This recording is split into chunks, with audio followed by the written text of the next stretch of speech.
inubos niyo. Okay, happy 60th birthday po, ma'am. So, thank you po sa pagiging pangalawang ina namin sa paaralan. Kasi ang ma'am po, yan po ay napaka-caring po niya. Pagka po may birthday sa amin, ako po ay isa po kasi sa laging huli. Pagka may handaan po sa school. Pagka po kainan. Ay ang ma'am po, ginagawa ng ma'am, para hindi maubusan lahat, ay talagang pinaglalagay niya na po yung mga wala, sinong gano'n, nasan si gano'n, ganyan po siya.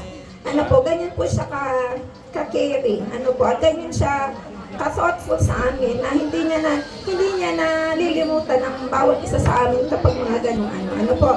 At saka siya po ay perfectionist siya, pero maganda po yun. Kasi mas naayos namin ang aming trabaho, ano po, bilang mas napapaganda namin, ano po. So, kumbaga po, nakakatulong yun sa amin para mas ma-improve kami bilang mga teachers, ano po. So, ma'am, wala na po akong, at sa punto pong ito na inyong buhay, wala na po talaga kayong, sa pagkakaalam ko po, wala na kayong mahihiling. Ang mga anak ninyo ay mga successful na po lahat. So, ang hiling ko lang po talaga sa inyo, pero alam ko po deep inside, meron pa rin kayong hinahangad. So, may the good Lord give what your heart desires. So, happy 60th birthday po, ma'am. And thank you po sa pagiging ina namin sa paaralan. Salamat po.